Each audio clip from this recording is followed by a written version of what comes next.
Mucha atención. En Medellín hay una realidad que cada vez más personas empiezan a ver con claridad, y es que el llamado proceso de paz total está generando más dudas que certezas, mientras desde el gobierno se insiste en que todo hace parte de una estrategia para construir paz.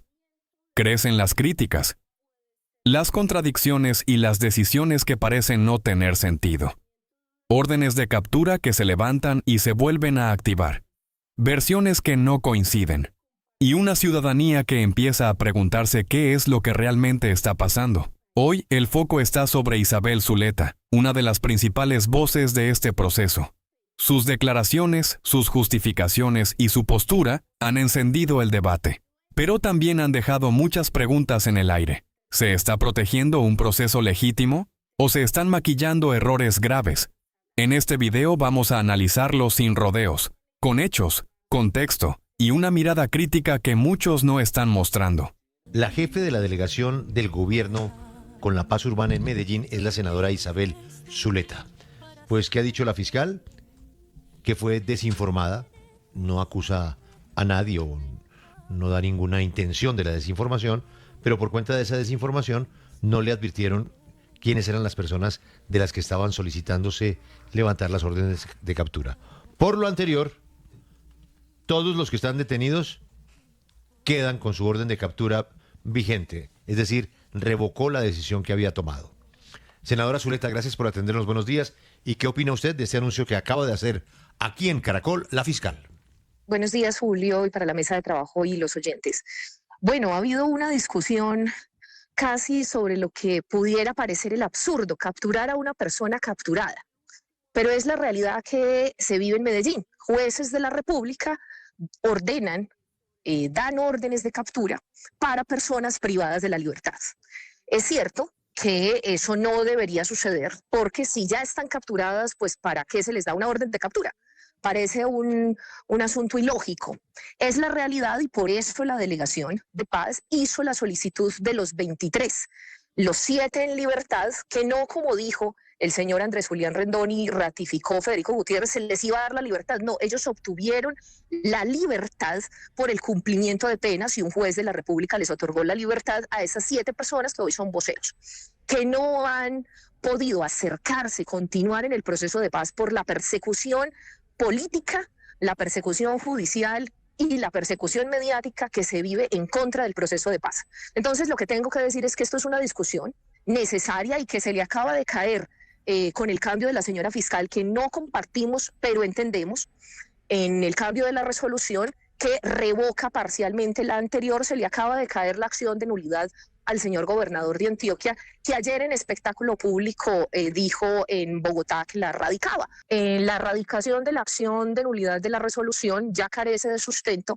en tanto la decisión de la señora fiscal que anunció por estos micrófonos en las horas de la mañana, lo que hace es revocar parcialmente la resolución, es decir, ya no tiene existencia jurídica la anterior resolución, hoy tiene vida jurídica una nueva resolución, y en ese espectáculo que yo espero que haya pagado de sus propios recursos y que no utilice los recursos propios para su show mediático, radicando una acción de nulidad sobre la que él mintió, porque decía que daba libertades cuando no se daban libertades y la resolución nunca dijo que daba libertades.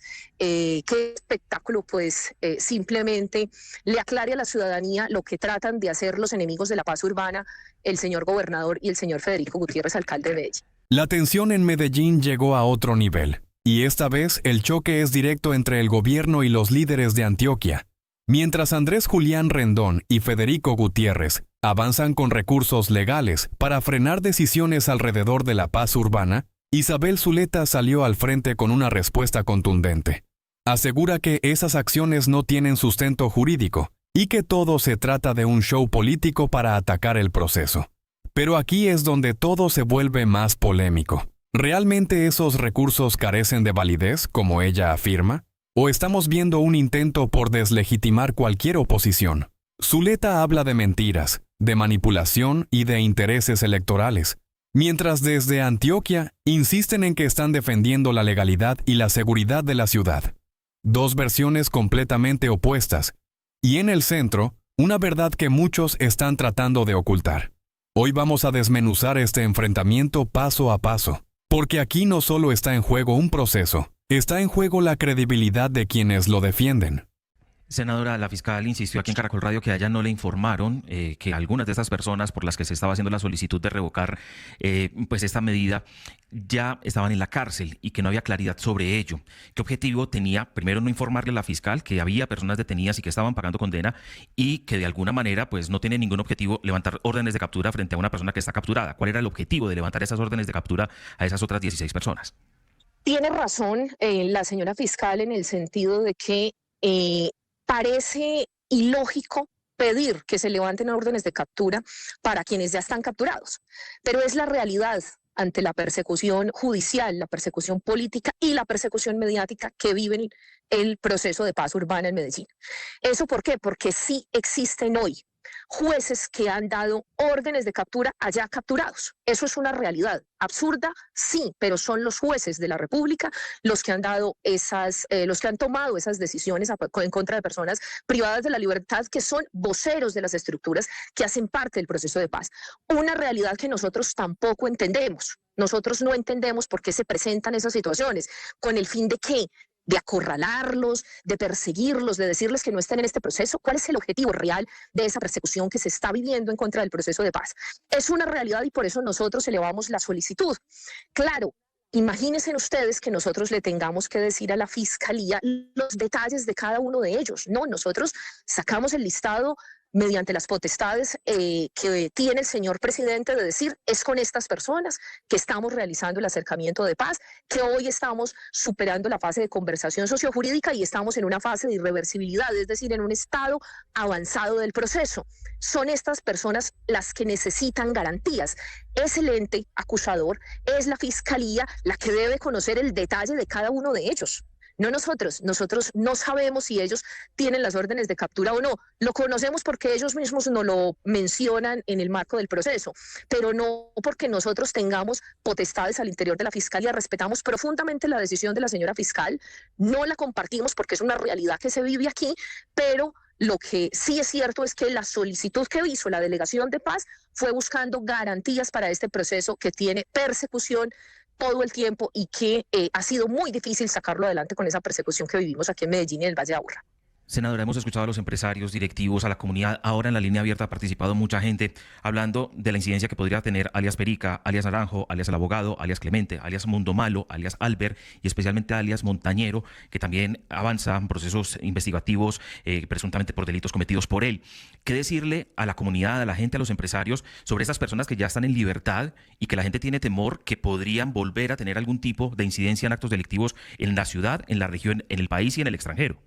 Que quien los dejó en libertad fue un juez de la República, que si están en libertad es por cumplimiento de su pena y por haberle cumplido a la justicia, que si las víctimas, los empresarios tienen una reclamación, que se la hagan a los jueces de la República. El proceso de paz urbana no ha dejado en libertad hasta ahora a nadie. Y eso es una claridad que tiene que tener la ciudadanía, que lo que está ocurriendo por parte de Andrés Julián Rendón, que fue el primero en salir a decir esta mentira, es que quieren utilizar el ataque al proceso de paz como parte de su proselitismo político, emberracando a la gente con una mentira, con una situación que no tiene asidero en la realidad.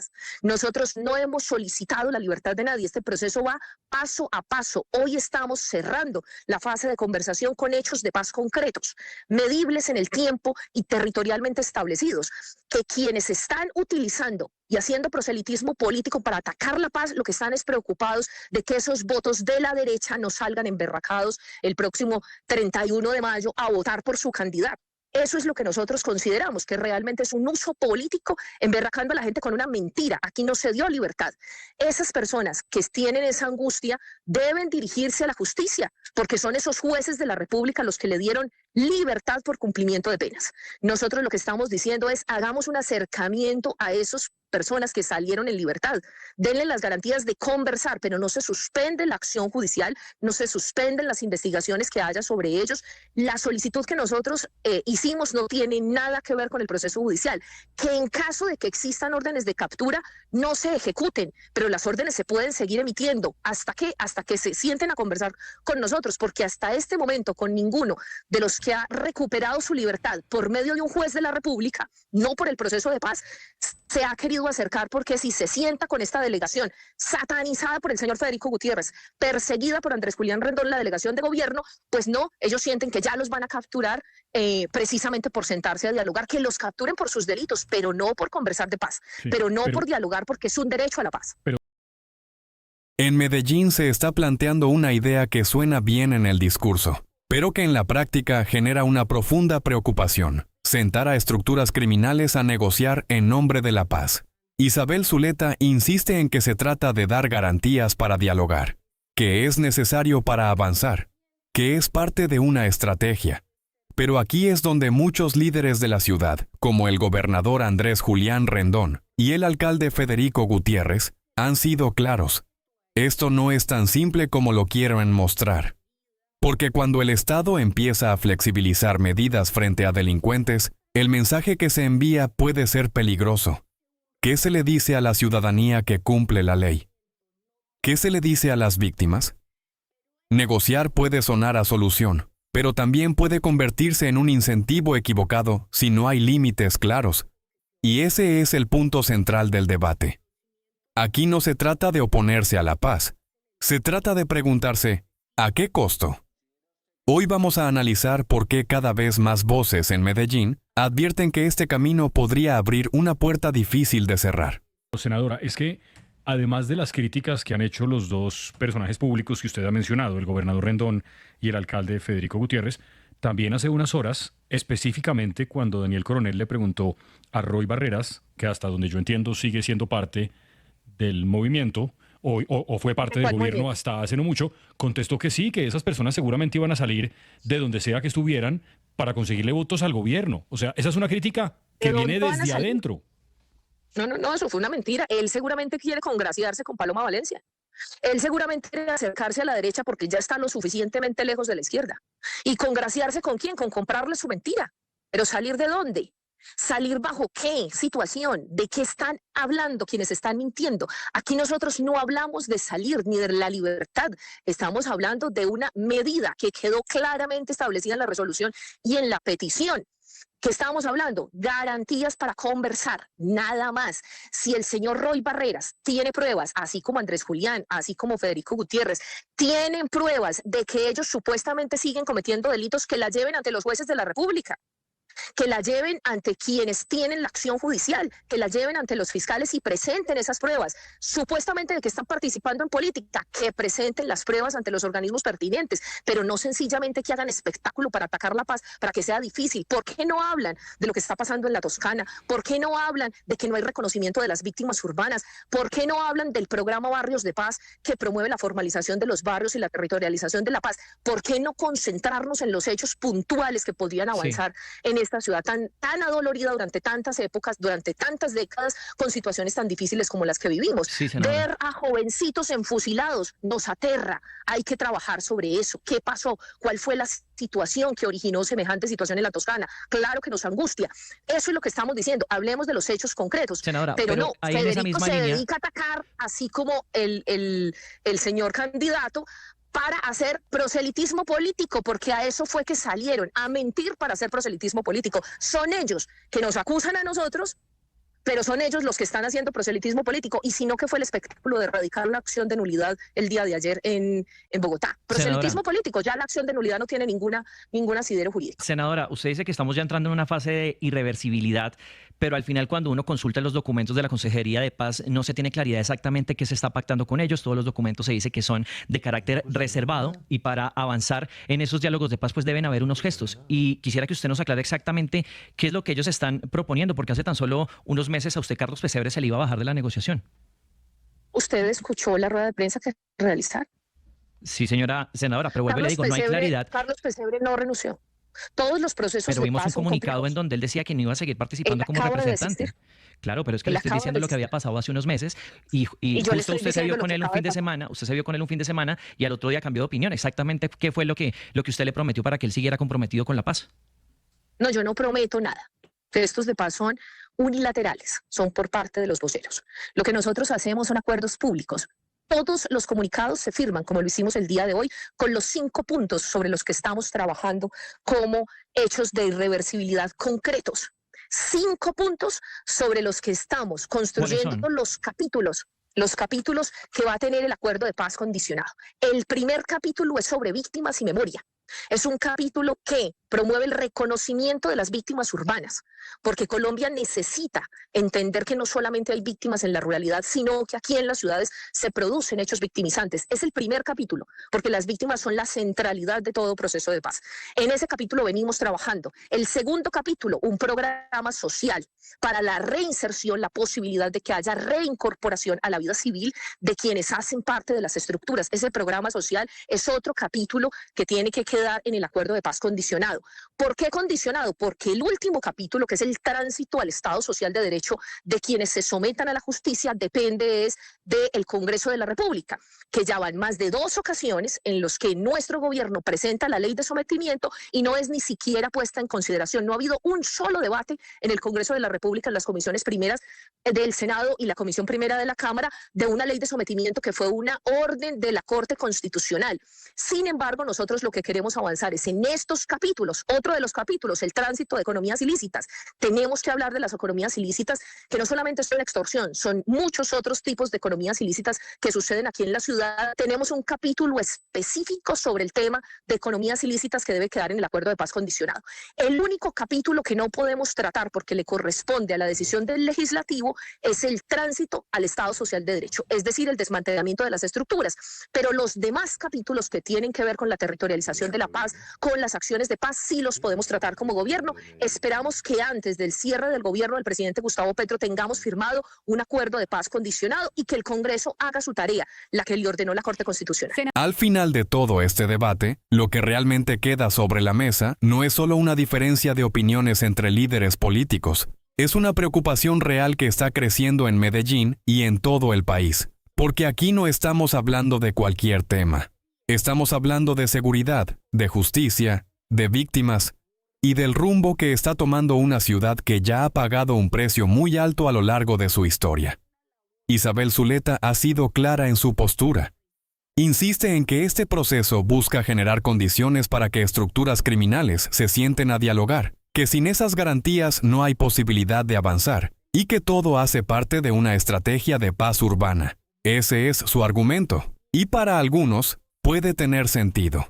Pero el problema no está solo en la intención, está en la forma, y es ahí donde comienzan las dudas, las alertas y las críticas que han lanzado con fuerza el gobernador Andrés Julián Rendón y el alcalde Federico Gutiérrez, porque lo que ellos están planteando no es menor. Advierten que este tipo de decisiones pueden terminar enviando un mensaje profundamente equivocado. Un mensaje en el que el Estado parece ceder terreno. Un mensaje en el que quienes han estado al margen de la ley podrían interpretar que la presión y la violencia terminan abriendo puertas.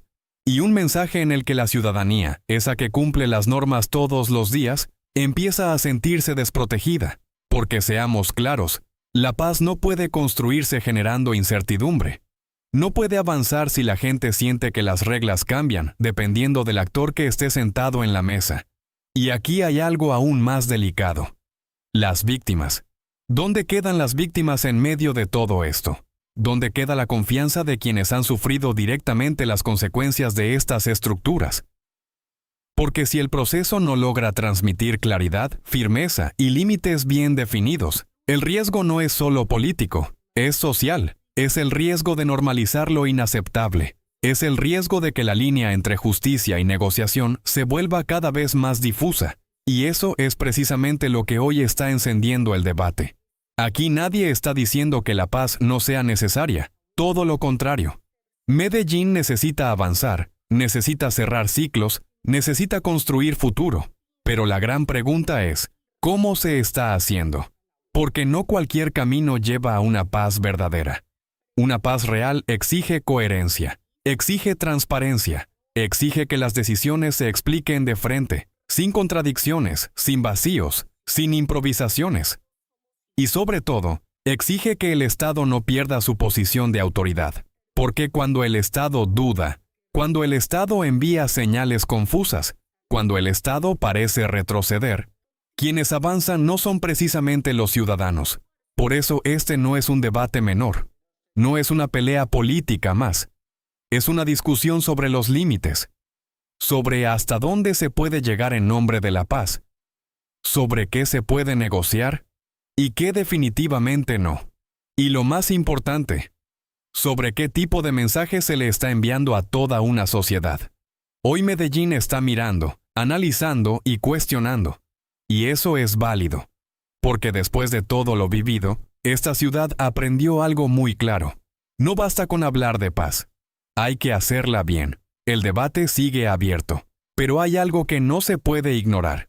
Cualquier proceso que aspire a transformar la realidad debe generar más certezas que dudas, porque cuando ocurre lo contrario, no estamos construyendo paz, estamos caminando hacia un terreno incierto. Y Medellín, definitivamente, no puede volver a equivocarse.